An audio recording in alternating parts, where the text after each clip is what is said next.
I've been talking for a while now about reading my work to you. Several years ago, I had a poetry mail which was called Forgotten Mail. I'm talking about more than 10 years ago. And I came to have around 3,500 readers. It was really a pleasure to be able to share my poems, my stories, my poetry with so many people. And we exchanged thoughts. So it was really, really interesting. I met incredible people during all that time, talking about literature, cinema, theater, and mystical themes too. So we got to combine the spiritual, which which is my subject here, with art. And I don't even think that that's separated. No, it's a combination by itself. It's like a cosmic union, like spirituality with quantum physics. It's a unity. We're all going through such a strong transition nowadays, economical, political, religious, cultural. And I thought I would start this cycle of readings with one of my favorite transparent heroes, as I call them. Those angels that you can feel but you cannot see. Lately we've been talking about dreams, desires, quantum attraction, fears, about that the power of manifestation that we all have. Here in my hands I have a little, very old leather little book, green, actually it's green, of Whitman, The Leaves of Grass, and a little work here of Carlyle too. And we're going to start with those two. Namaskar, my friends. This is che-devadatta from Dallas. Welcome to the first session of Quantum Stories.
I sing to myself. I celebrate and sing to myself. And what I say about myself now, I say about you. Because what I have, you have. And every atom of my body is yours too. I wonder, and I invite my soul to wonder. I wonder, and I lay down as I please on the earth to see how the summer grass grows. My tongue and every molecule of my blood were born here, of this land and of these winds. I was begotten by parents who were born here, of parents who begot other parents who were born here too, of parents, children of this land and of these winds too. I'm 37 years old.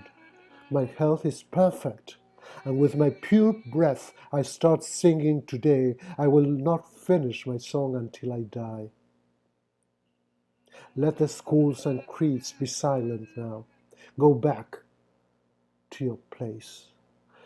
I know what my mission is, and I will not forget it. Let no one forget it. But now I offer my chest to both good and evil. I let everyone speak without restriction, and I open wide doors to the original energy of unbridled nature.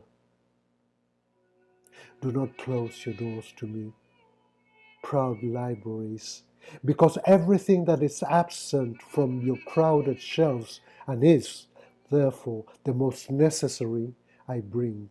I made a book of war. The words in my book are not interesting. The purpose that is proposed constitutes the whole. It is a different book, unrelated to the others, not conceived by any intellect, but it must remove the latent energies that sleep in the pages of all the others. I do nothing more than write one or two words for the future. I go forward only for a moment and then return to the shadows.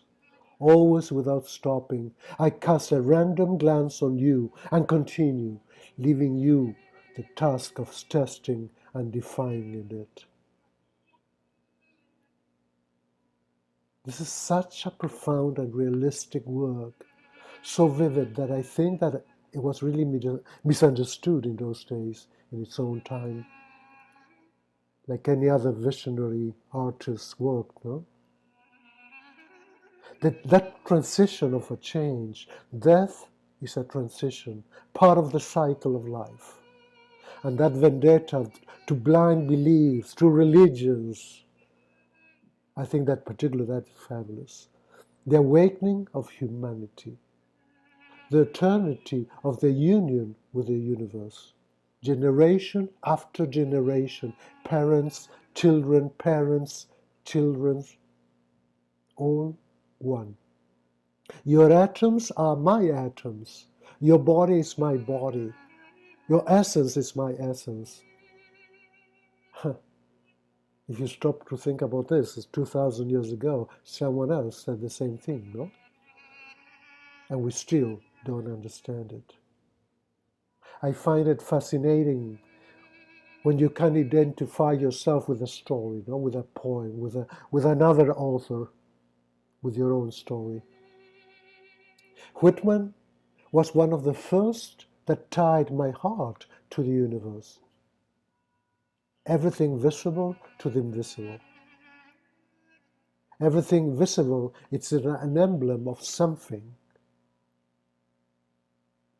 The matter you see is only to represent an idea and give its shape. You are much more than yourself. Do not be afraid. Do not suffer.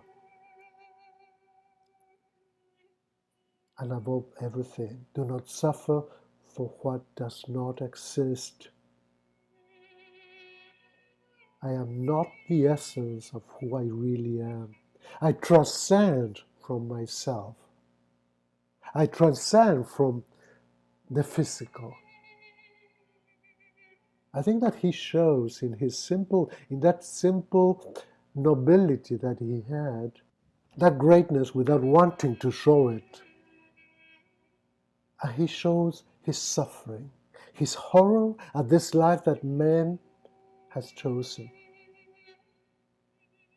Because in his awakening, actually in the awakening, we all perceive the man's malice and try through his pain to redeem him. He was generous at that point.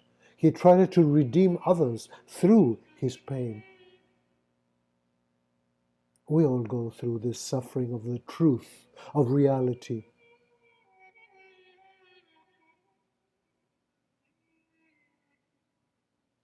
I would like to add some work of Carlyle. It's just a little phrase that I found perfect for this subject, for this quantum subject. Thomas Carlyle also thinks in this kind of a transcendentalist way, no? Open way. It is curious the way things cooperate with each other. There is no leaf that dries on a path that is not an indispensable part of the solar system. There is no thought, word, or human act that is not related with other men, that operates sooner or later, in plain sight or hidden from all others.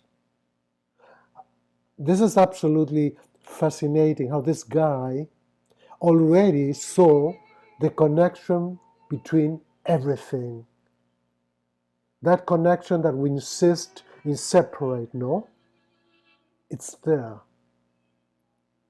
Because we are only one. One universe, one soul, one cosmic power. Namaskar, my quantum friends. Here, che-devadatta from Dallas. Infinite connection to all of you.